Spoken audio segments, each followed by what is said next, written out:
어제가 어린이날이고 내일 모레가 어버이날입니다. 5월달이 가정의 달이라고 합니다.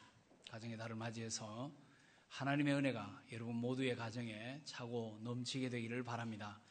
특별히 오늘 좀 제목이 이상합니다만 후손을 위하여 한번 이 말씀을 좀 나누고자 합니다. 며칠 전에 미술 작품 하나가 팔렸는데 역사상 최고의 값으로 팔렸습니다. 종전까지는 피카소의 그림이 1200억 원이었는데 이번에 팔린 그림은 1355억 원 정도라고 합니다. 노르웨이의 에드바르 뭉크라는 화가의 작품 절규 들어보셨을 겁니다. 코도 없고 눈도 없는 사람이 동그랗게 되어 있는 건 그 작품이 그렇게 비싼 값에 팔렸습니다. 그런데 그 기사를 읽으면서 한 가지 기분 나쁜 언급이 있었습니다. 뭐라고 적혀 있냐면 2012년 올해죠. 한국의 노르웨이 화가 에드바르 뭉크가 살아 있었다면 사회는 물론 가족들에게도 버림받았을 가능성이 크다. 이렇게 해놓은 거예요. 우리 사회가 그런 천재를 안을 수가 없는 사회라는 그런 의미죠. 좀 기분이 나쁘더라고요. 그런데 그 기사를 읽어보니까 그랬겠다 하는 생각이 들었습니다. 뭉크가 어린 시절에 아버지가 의사였는데 계속 사업에 실패를 거듭하는 바람에 온 가족들이 계속 그냥 쪽방 신세를 면하지를 못했다고 합니다. 이 뭉크의 어머니는 뭉크가 5살 때 그리고 누나는 14살 때 폐결핵으로 사망을 합니다.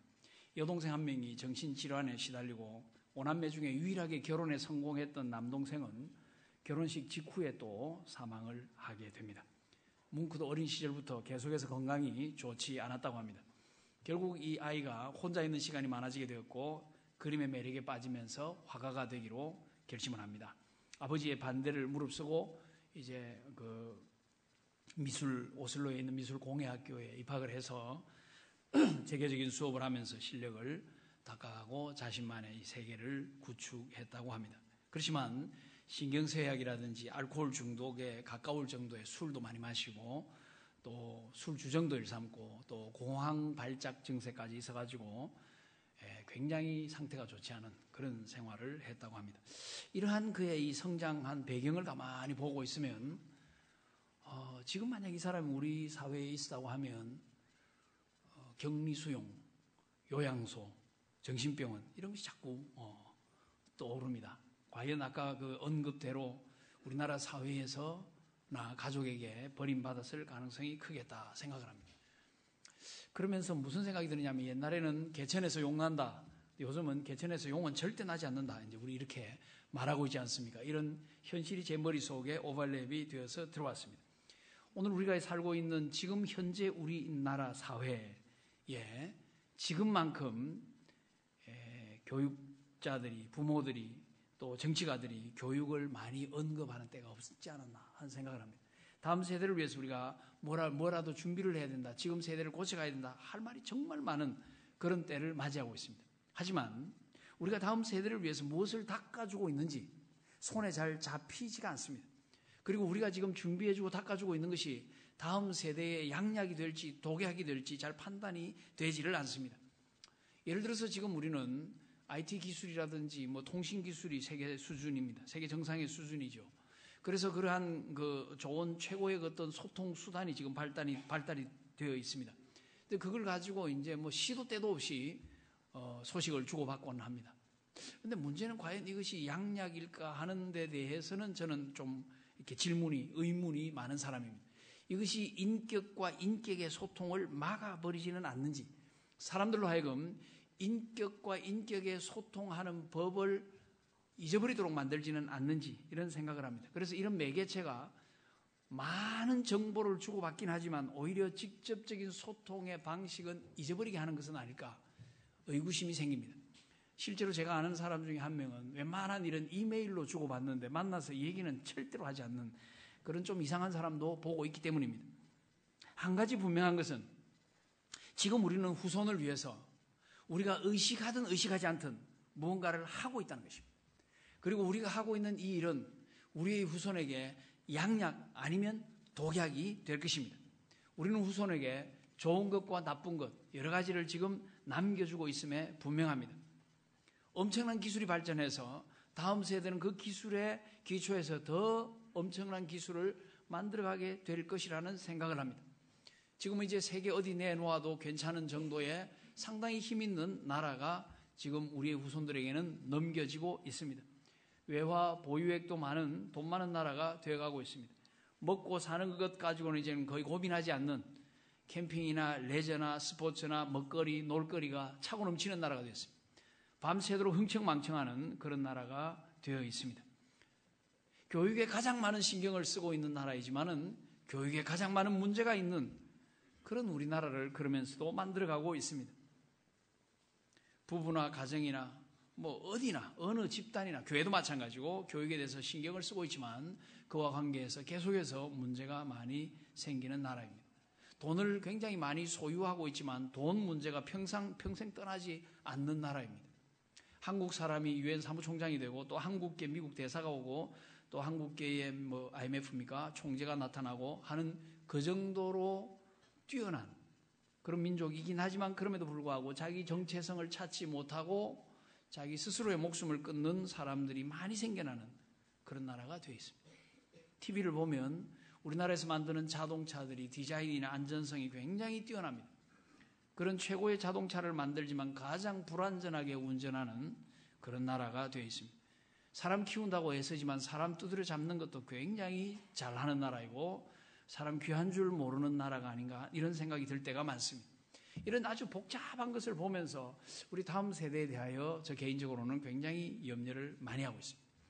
그런데 우리가 이것을 가만히 보고 있으면 이것이 지금 된 것이 아니고 이미 인류의 조상 아담 때부터 이런 과정을 우리는 겪어오고 있습니다. 아담은 자녀들에게 불순종의 유산을 남겼습니다. 그리고 불순종과 함께 사망이라는 결과를 후손들에게 남겨서 주었습니다. 이것이 1차적으로는 바로 자기의 아들들에게 내려갔습니다. 아담과 하와가 만났을 때 아담이 이렇게 외치죠. 이는 내 뼈 중에 뼈요 내 살 중에 살이라. 감탄사와 함께 시작을 했습니다. 그렇게 시작한 그의 가정에 형제 살인이라는 비극적인 사건이 생깁니다. 물론 살인 이전에 시기와 질투와 미움이 존재했었습니다. 그것이 살인으로 열매를 맺었던 것입니다. 가인은 그 이후에 세속 문명이라는 유산을 남깁니다. 세속 문명은 사람들의 주목을 끕니다. 관심을 끕니다. 이것은 인류의 행복을 약속해 주는 것 같은 인상을 풍깁니다. 그러나 그 문명 속에 무엇이 여전히 들어있습니까? 미움과 시기와 폭력과 살인이 들어있습니다. 그 증거가 가인의 5대손 라멕이 했던 말입니다. 그 라멕은 자기의 선조 가인보다도 더 포악한 소리를 외치고 있습니다. 라멕은 이렇게 외칩니다. 아다와 실라여, 자기 아내들의 이름입니다. 내 목소리를 들으라. 라멕의 아내들이여 내 말을 들으라. 나의 상처로 말미암아 내가 사람을 죽였고 나의 상함으로 말미암아 소년을 죽였도다. 가인을 위하여는 벌이 7배일지인데 라멕을 위하여는 벌이 77배 1이로다. 이 시제를 과거로 본다고 하면 라멕은 자기에게 상처를 입힌 사람을 죽여버렸습니다. 이 시제를 미래로 본다고 하면 라멕은 자기에게 해를 끼치는 사람을 죽이겠다고 위협하고 있는 것입니다. 그의 잔혹함이 드러나고 있습니다. 가인의 씨앗이 가인보다도 더 무섭게 변하고 있습니다. 그 잔혹함이 세월이 지나면서 더 무섭게 확대되고 있습니다. 가인의 악한 유산이 더 악한 후손을 만들어낸 것입니다. 하나님은 아담에게 이제 아벨 대신 셋이라는 아들을 주십니다. 셋은 세속 문명 같은 것을 만들지 못했습니다. 요즘식으로 말하면 그다지 주목받지 못한 사람입니다. 하지만 그는 믿음의 유산을 이어가고 있습니다. 그는 에노스라는 아들을 낳았습니다. 에노스를 낳았을 그때에 비로소 사람들이 여호와의 이름을 불렀다라고 기록하고 있습니다. 가인의 혈통에는 보면 성을 만들기도 하고 온갖 종류의 기구를 만들고 또 뭐 음악을 발전시키고 하는 등등의 것들이 쭉 나오고 있습니다. 그런데 이 에노스, 셋의 후손에게는 아무것도 없습니다. 그래서 애 낳았다는 거 있고 눈에 띄는 것이 바로 이거밖에 없습니다. 여호와 신앙. 하나님에 대한 신앙을 그들이 꽃피웠다는 것이죠. 그래서 이 셋의 후손에게서 노아가 나오고 노아의 후손에게서 아브라함이 나오고 아브라함의 후손에게서 다윗이 나오고 다윗의 후손에게서 예수님이 나옵니다. 그리고 우리는 영적으로 믿음으로 아브라함의 후손이 되었습니다. 원래는 언약 밖의 사람이고 이스라엘에 대해서는 외인이고 하나님과는 상관이 없는 사람들이었습니다. 그런데 하나님의 은혜로 믿음으로 예수 그리스도께 접붙임을 받았습니다. 그렇게 해서 우리는 이제 진정한 영적 혈통을 가지고 복이 무엇인가를 세상에 보여줄 길에 들어서게 된 것입니다. 그런 의미에서 우리의 삶은 단순 우리들 자신뿐만 아니라 다른 사람들에게 영향을 미치는 삶이 되었습니다. 히브리서 11장에 보면 그러한 길을 걸어갔던 후손들에게 최고의 영향을 미쳤던 사람들의 모습을 그려주고 있습니다. 쭉 그려가면서 히브리서 11장 38절에 보면 괄호가 하나 나옵니다. 그 괄호 속에 특별한 문구가 들어있습니다. 이런 사람은 세상이 감당하지 못하느니라. 이런 사람은 세상이 감당하지 못하느니라. 얼마나 멋집니까? 이 믿음의 사람들은 영웅들이었습니다. 그들은 믿음으로 나라들을 이겼습니다. 의를 행하기도 했습니다. 약속을 받기도 했습니다. 사자들의 입을 막기도 했습니다. 불의 세력을 멸하기도 했습니다. 칼날을 피하기도 했습니다. 연약한 가운데서 강하게 되기도 했습니다. 전쟁에 용감하게 되어서 이방 사람들의 진을 물리치기도 했습니다. 이러한 것들만 보면 우리도 그 길로 따라가고 싶습니다. 그러나 우리 눈에 좋은 것만 있는 것이 아닙니다. 그들은 심한 고문도 받았습니다. 다만 구차히 풀려나기를 원하지 않았습니다. 조롱과 채찍질을 당했습니다. 결박을 당했습니다. 옥에 갇히기도 했습니다. 돌로 치게 되는 그런 형벌을 받기도 했고, 톱으로 켜는 것, 시험과 칼로 죽임당하기도 했고, 양과 염소의 가죽을 입고 유리하며 궁핍과 환난과 학대를 받았습니다. 말로 다 할 수 없는 고통을 겪었습니다. 아마 이렇게 살고 싶어하는 사람은 아무도 없을 것입니다. 그런데 성경은 아까 말씀드린 괄호 속에다 이들의 모습을 특별히 주목하라고 이렇게 표현합니다. 이런 사람은 세상이 감당하지 못하느니라. 세상이 감당하지 못하는 이 사람들은 한편으로는 영웅적인 삶을 살았고, 다른 한편으로는 우리로서는 상상할 수 없는 고난의 삶을 살았습니다. 한마디로 말해서 그들의 삶은 세상과는 달랐습니다. 세상의 방식과 달랐습니다. 그들은 세상과는 다른 생각으로 살았습니다. 세상과는 다른 철학, 다른 신념, 다른 인생관, 다른 미래관을 가지고 살았습니다. 그들은 후손들을 위하여 동시대 사람들과는 다른 준비를 해 주었던 것입니다. 그들은 정확하게 한 가지는 남겨주었습니다. 무엇입니까? 그들이 목숨 걸고 남겨주었던 것, 믿음으로 살아라. 이것이 제일이다. 여러분, 우리는 후손에게 무엇이 제일이라고 남겨주고 있습니까? 무엇이 제일이라고 살면서 삶의 족적을 넘겨주고 있습니까? 우리 부모들은 자기가 뭐를 넘겨주고 있는지 잘 모릅니다. 그러나 어느 순간이 되면 그것이 드러나게 되어 있습니다. 내 삶은 나만의 것이 아닙니다. 내 삶은 후손들에게 영향을 미칩니다. 영향을 미치되 어느 정도 미치느냐?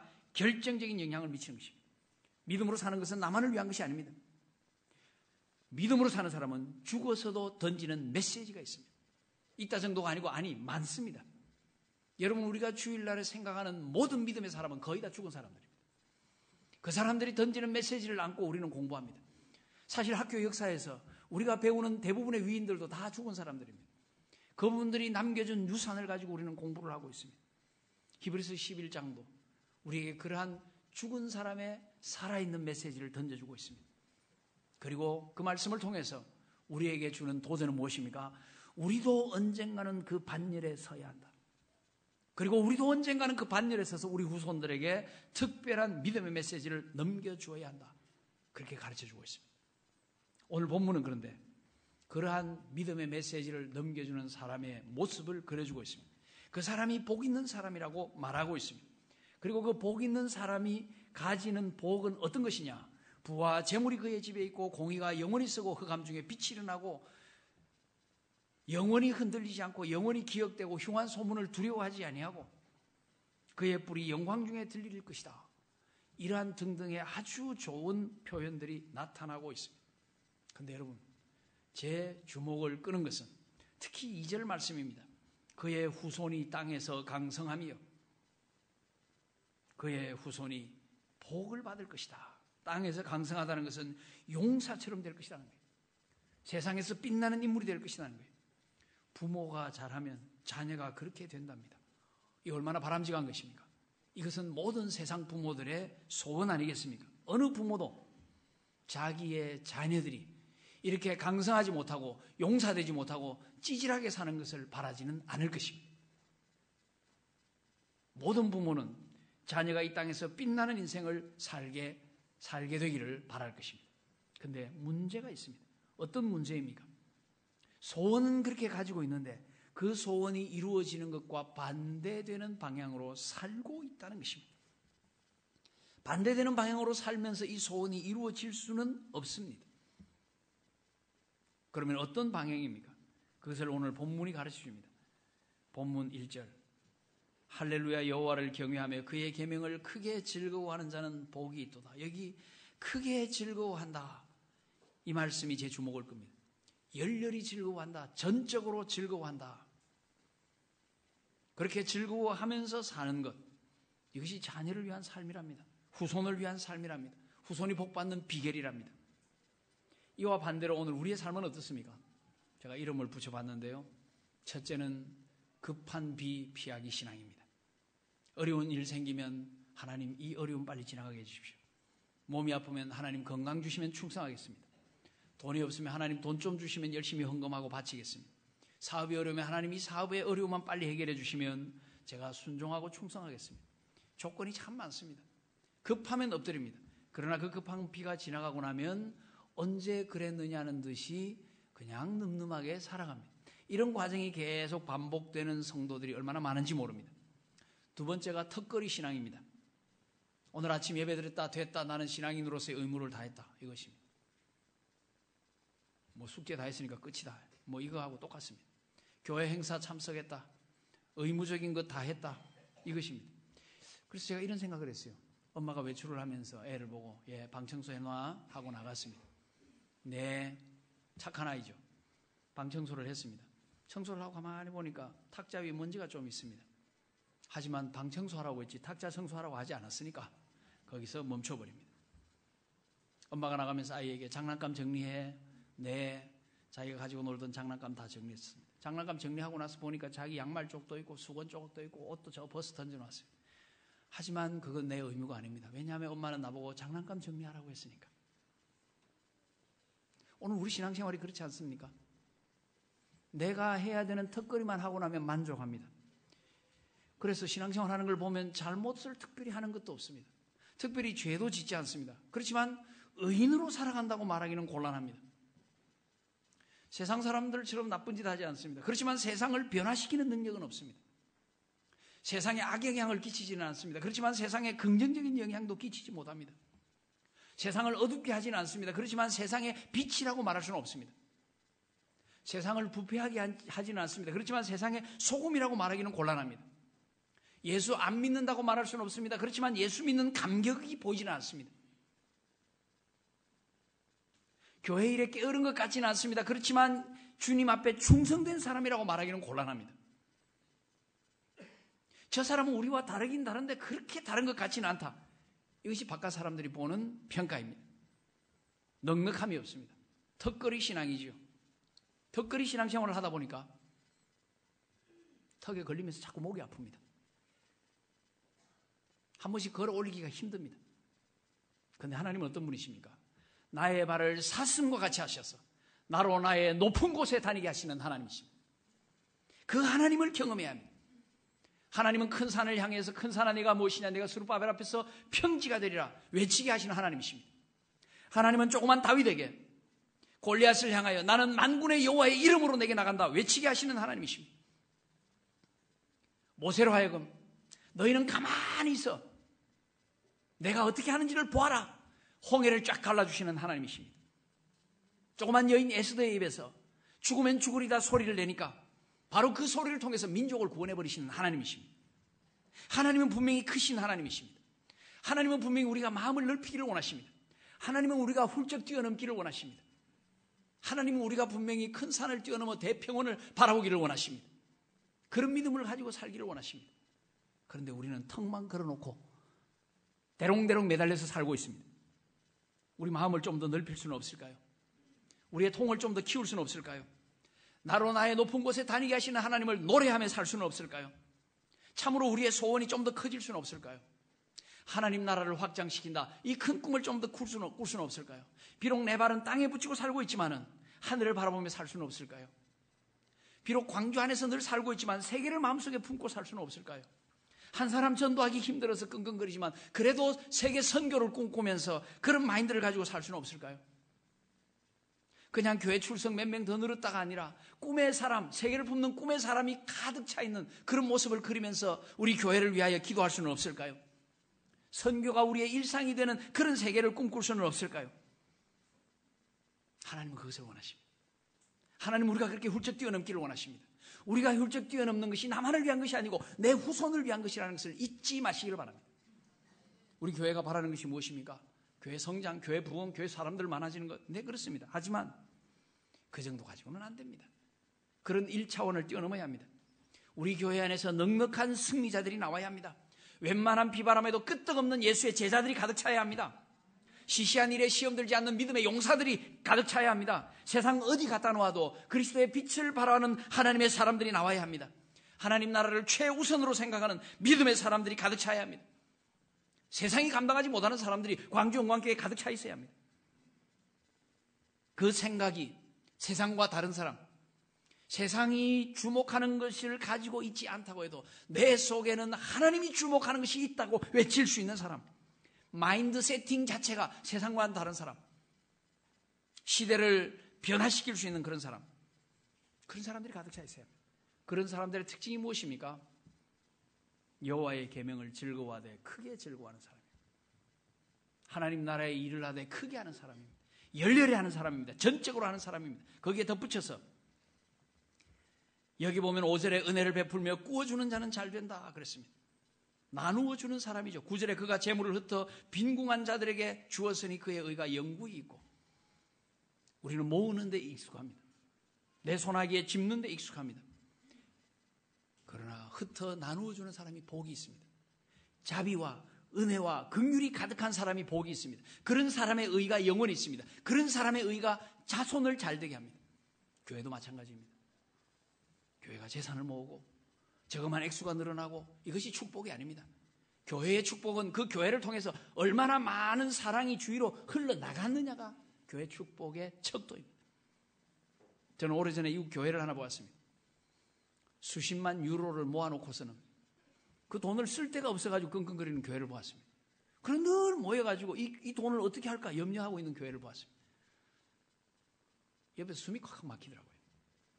그런 교회가 되면 안 되죠. 빨리 쓰고 치워버려야 됩니다.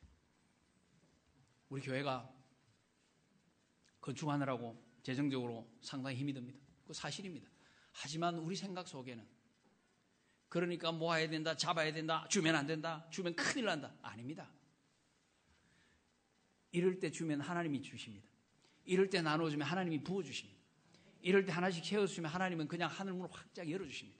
우리 생각이 세상과 달라야 되고요. 우리 삶이 세상과 달라야 되고 우리 철학이 세상과 달라야 됩니다. 넉넉히 나눠주면 하나님께서 역사하십니다. 하나님의 손은 우리 손보다 큽니다. 하나님의 축복은 우리 축복보다 큽니다. 그리고 더 놀랍고 감사한 것은 이것이 우리만이 누리는 것이 아니고 우리 후손이 누리게 된다는 거예요. 오늘 이 본문이 우리에게 도전이 되기를 바랍니다. 이 본문이 우리 삶의 변화를 가져오기를 바랍니다. 이 본문의 말씀이 우리 교회의 철학의 변화를 가져오기를 바랍니다. 나누어주는 교회, 도와주는 교회, 그걸 그냥 당연하게 생각하는 교회, 그걸 당연하게 생각하는 성도 되셔야 합니다. 그러면 분명히 후손이 땅에서 강성하게 될 것입니다. 분명히 우리의 후손이 복을 누리게 될 것입니다. 분명히 우리의 후손이 잘되고 형통하게 될 것입니다. 분명히 우리의 후손이 하늘의 별처럼 빛나게 될 것입니다. 최소한 후손을 위해서라도 여호와의 계명을 크게 즐거워하시기 바랍니다. 자비와 은혜와 긍휼을 베풀며 살아가게 되시기를 바랍니다.